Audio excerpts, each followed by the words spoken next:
faites entre la psychologie et les soft skills. Et aujourd'hui, quelle place prend les quelle place a pris en fait les soft skills dans votre parcours? Voilà, merci beaucoup et salut à tout le monde. C'est un honneur pour moi d'être là.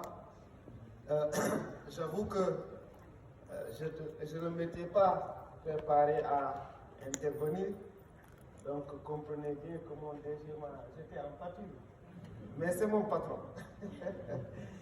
Alors, avant de répondre à votre question, je voudrais un peu vraiment montrer tout mon intérêt par rapport à la thématique. Quand j'ai vu réinventer le capital humain. Le terme réinventer m'amène un peu à répondre à votre question. Je vais raconter ici une petite anecdote que je raconte rarement.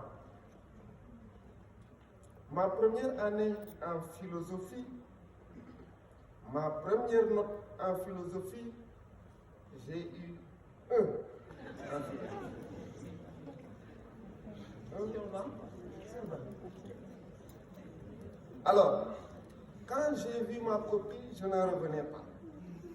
Parce que, en venant de la classe de terminale, où j'étais considéré comme parmi les plus brillants en philosophie, parce que j'aimais cette matière-là, donc je suis venu à l'université un peu après un gros dos. Vraiment, voilà. Quand en marchant, je considérais, surtout en ayant au bac 16, je me suis dit que je suis le meilleur en philosophie. Alors, donc, ce manque d'humilité-là m'a amené à penser que peut-être avec toutes les questions, il faut réciter, comme on a parfois, il faut vraiment beaucoup apprendre, et ensuite coucher ce qu'on a appris. J'ai compris que vraiment ce n'est pas ce qu'il fallait faire.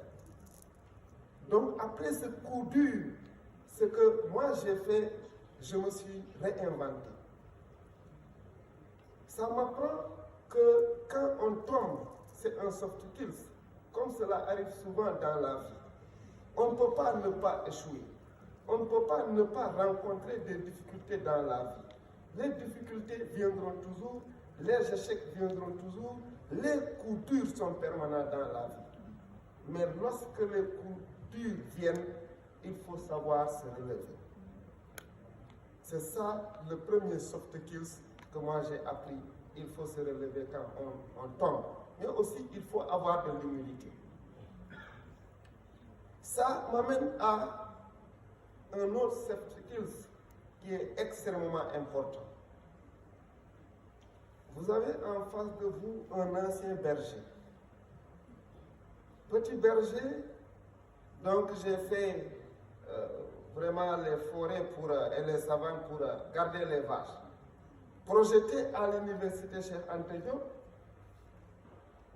la plus grande université, il fallait effectivement développer un soft skills extrêmement important.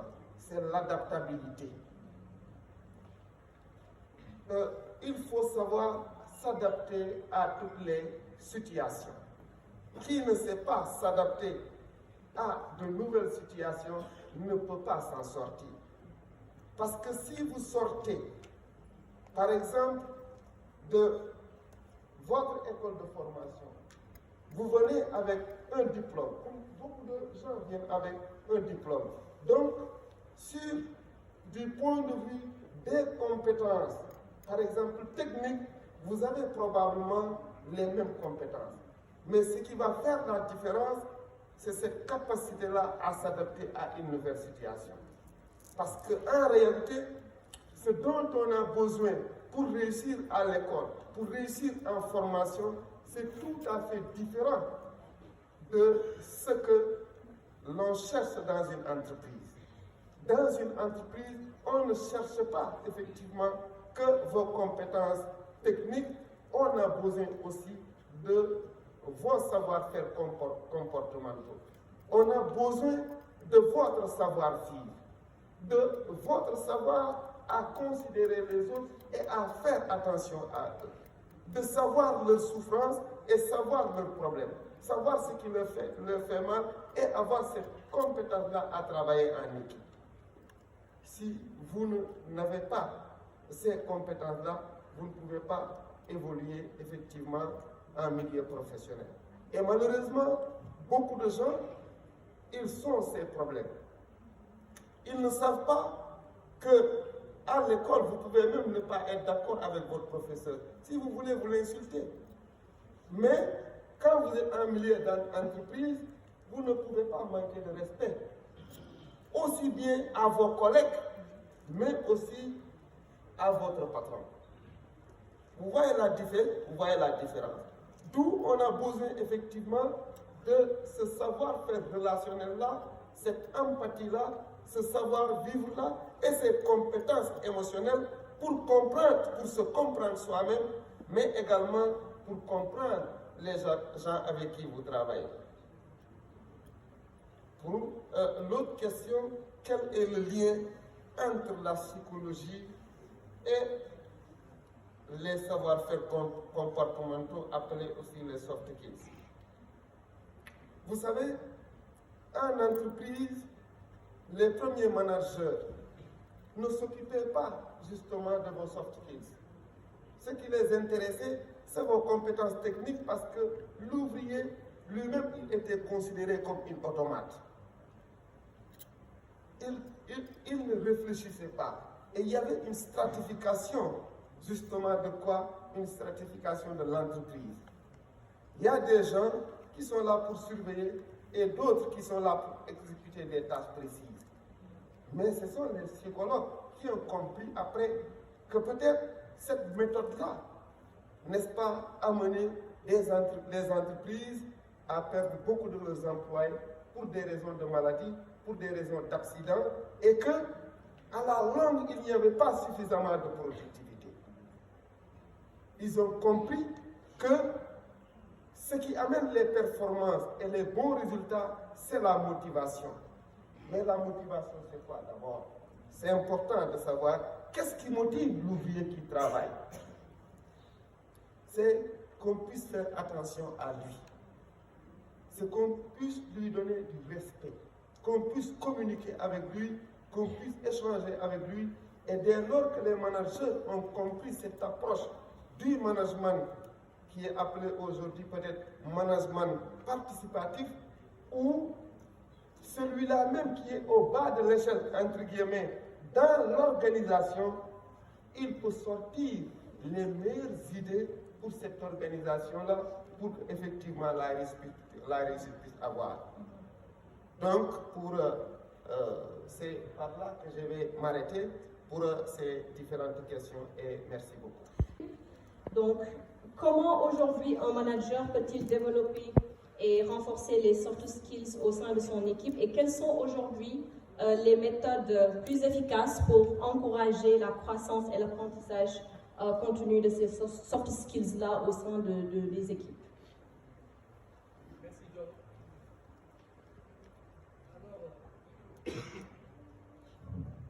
Allô? Okay. Alors, votre question vient à point nommé, en ce sens que ça nous replonge au cœur du l'ancien problème de la performance.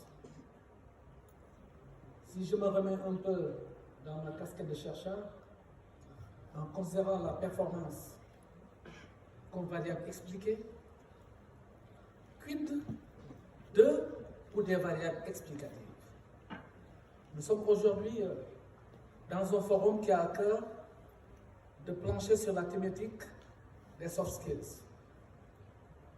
Autrement dit, dans quelle mesure les soft skills pourraient à bien des égards jouer un rôle éminemment moteur pour la performance. Cette performance, qu'elle soit sociale, qu'elle soit économique, qu'elle soit financière, en tout état de cause, interpelle les entreprises.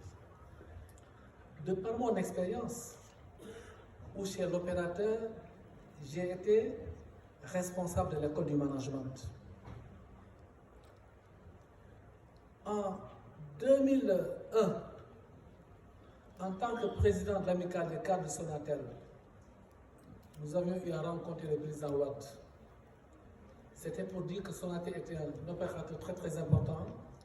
Il fallait quand même gérer la problématique liée un peu à l'ouverture. Nous avons mis en place ce qu'on appelle les cercles du changement. Et dans ces cercles du changement, c'était à travers une approche pas strate, c'est de dire les directeurs, les départements, les services, les line managers, qu'est-ce qu'il faut mettre en place comme parcours de management pour les aider un peu à prendre à bras le corps leurs équipes. Nous étions partis du référentiel des compétences de Orange et de Sonatel. J'en profite pour appeler votre attention, une organisation qui est finalisée, comme le disait Jean-Louis Lemoyne, qui poursuit des objectifs, doit disposer de ce qu'on appelle un référentiel des emplois et des compétences. Et dans la partie compétences, nous avons mis en avant l'esprit de teamwork. Un process, aussi transverse soit-il, doit regarder les clients au bout. Et c'est la contribution des différentes structures qui doit quand même amener un peu à délivrer le produit, le service au client. Approche QCD, qualité, coût, délai, le teamwork. L'autre élément, Dr Kaladi, nous avons connu l'environnement taylorien avec l'Organisation scientifique du travail. Nous sommes passés par l'école des relations humaines, Maslow et tant d'autres. Et on a compris qu'il fallait regarder le collaborateur sous une autre perspective pour quand même l'amener un peu à aller au travail. Ceci nous a amené à mettre en avant tout ce qui est un peu leadership situationnel de RC et Blanchard. Le collaborateur, il a 4 niveaux de développement, D1, D2, D3, D4. Le D1, il n'est pas compétent, il n'est pas très motivé. Le D2, il est un peu plus compétent, un peu plus motivé. Le D3, il est compétent, mais c'est un bras cassé. Et le D4, il est compétent, il est motivé. C'est ça qui doit amener le manager à mettre le curseur au bon endroit pour connaître le bon style de management. Le D1, management directif, comme je le dis souvent pour taquiner, marquage serré à la culotte. Il faut suivre ce qu'il fait. Le D2, il est persuasif. Beaucoup de pédagogie. Posture de coach, laisser de l'espace aux collaborateurs. Le S3, donc pied pour le D3, c'est du participatif. On y va. On va bosser ensemble. Et le D4, c'est le délégatif. L'autre élément, c'est déposer les valeurs cardinales de l'organisation. À toutes les occasions, à tous les moments de vérité, c'est de rappeler aux collaborateurs qu'ils ont une organisation bâtie sur des valeurs cardinales, il faut quand même les incarner. C'était autant d'éléments. Small as beautiful, ne pas embrasser toute la panoplie des soft skills. Mais c'était déjà de démarrer avec un minimum qu'on a su inculquer à tous les managers. Et ceci nous a amené à mettre en place l'école du management. Et le premier centre qu'on a mis en place au Technopole, qui en son temps avait coûté 1 milliard, s'appelait CDC, Centre de développement des compétences. Et tout le monde y passait. Pour donner quand même le tempo, à chaque strate, on désignait un sponsor. Léon Charles VI était le sponsor des chefs de département. Fatoumata Sardien, Gaïdindam et tant d'autres étaient les sponsors des chefs de service et ainsi de suite. Et là, ça permettait d'avoir des sortes de mentors qui étaient là, gardiens de cette école, parce qu'ils étaient sur un training path où ils devaient suivre tout un ensemble d'enseignements. Alors ça, je pense que je l'ai dit à cœur, parce que ceci a permis à une Sonatel qui était dans les mêmes situations que n'importe quel opérateur, au-delà des hard skills qui sont très très importants, qu'elle a dit, mais quand même c'est de mettre en avant toutes ces compétences molles, ces soft skills sans lesquelles l'homme n'est pas mis au centre de ses préoccupations. Pour finir, aujourd'hui, il y a ce qu'on appelle le psychological safety. Quand on est dans une organisation toxique, anxiogène, on subit des dictats chaque jour que Dieu fait, on ne peut pas être performant. C'est ce qui m'a amené à passer une certification en coaching il y a 3 ans de cela, parce qu'il fallait mettre l'homme au centre de nos préoccupations. Tout est chez l'homme, Et je pense que c'est ça le facteur clé de succès pour réussir dans les organisations. Merci, Dior. Suivi insertion, ce qui veut dire que vous managez également des équipes et recevez beaucoup de personnes. Donc aujourd'hui, quelles sont les principales compétences interpersonnelles nécessaires pour un manager afin de maintenir, parce que tout est communication aussi, afin de maintenir une communication efficace dans votre équipe? Oui, vous savez, comme vous l'avez dit, la communication elle est fondamentale dans une perspective interrelationnelle. Quand je dis la communication, on ne peut pas parler de communication sans avoir auparavant cette capacité d'écouter. Excusez-moi. Et voilà pourtant ce qui manque le plus souvent, effectivement, à beaucoup de gens. Beaucoup de managers, beaucoup de collègues ne savent pas écouter. Même quand vous discutez, ils ont plus tendance à se précipiter pour répondre par rapport à vos propos qu'à essayer à vous comprendre d'abord. Alors que on a besoin d'abord, pour travailler ensemble, pour travailler en équipe, il faut d'abord se comprendre. D'abord se comprendre, moins encore d'être dans un environnement concurrentiel le plus souvent qui n'est pas sain. Beaucoup de jeunes, n'est-ce pas, qui viennent en milieu d'entreprise et même des moins jeunes, ils pensent que dans la relation de travail, c'est une question de compétition, c'est une question de concurrence. Alors que le manager, il a aujourd'hui besoin d'installer au sein de l'organisation ce qu'on appelle le travail d'équipe. Et là, les DRH, là, ils le savent. Cette capacité-là à travailler en équipe, elle n'est pas négligeable en milieu professionnel.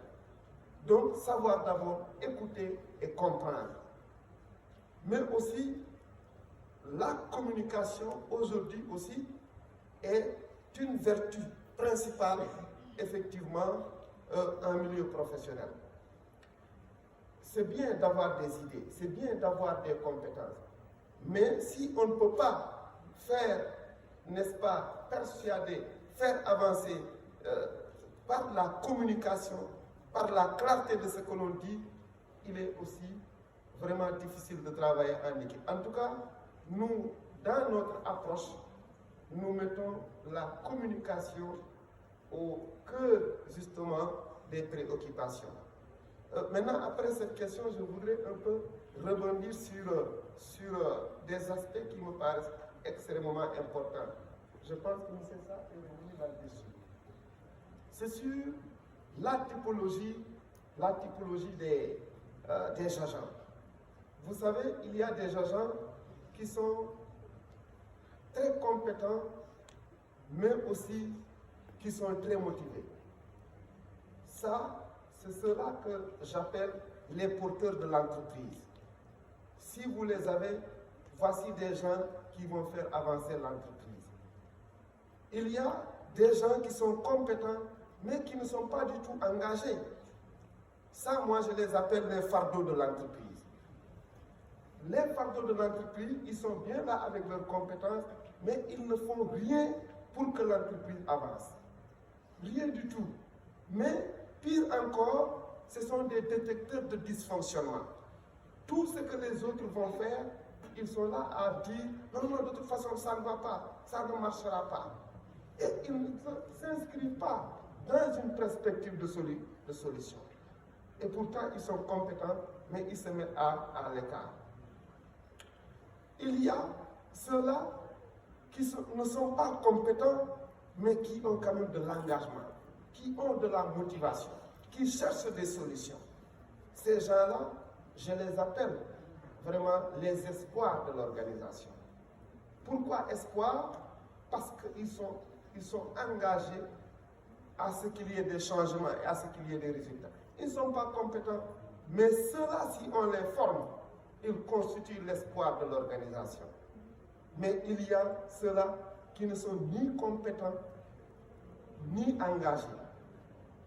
Ceux-là, c'est vraiment, je les appelle les dangers de l'entreprise. C'est les porteurs de désespoir. Ils ne font absolument rien du tout, mais ils sont là à critiquer. Ils sont là aussi à aller de bureau en bureau, non seulement pour raconter des bobards, pour comporter et à toujours dire du mal sur les autres. Ça vraiment c'est le désespoir absolu pour l'organisation. Vous êtes jeune, je vous dis, quand vous venez maintenant dans l'entreprise, où est-ce que vous voulez vous loger? Parce que sûrement, si l'entreprise vous a recruté, c'est parce que déjà quelque part vous avez un certain nombre de compétences. Mais comment vous devez vous inscrire si vous n'avez pas suffisamment de compétences? Comment vous devez vous inscrire dans une perspective de savoir devenir? Le savoir devenir, c'est ce savoir-là qui vous permet de se projeter vers l'avenir et effectivement apporter un plus à votre organisation. Sûrement, vous n'allez pas être dans les deux autres lots. Vous êtes compétent, mais vous êtes détecteur de dysfonctionnement et ce sont des gens aussi qui sont là pour chercher leurs propres opportunités au sein de l'organisation, mais qui n'apportent rien à l'organisation. Mais la quatrième catégorie, elle est vraiment pire. Merci beaucoup. Merci.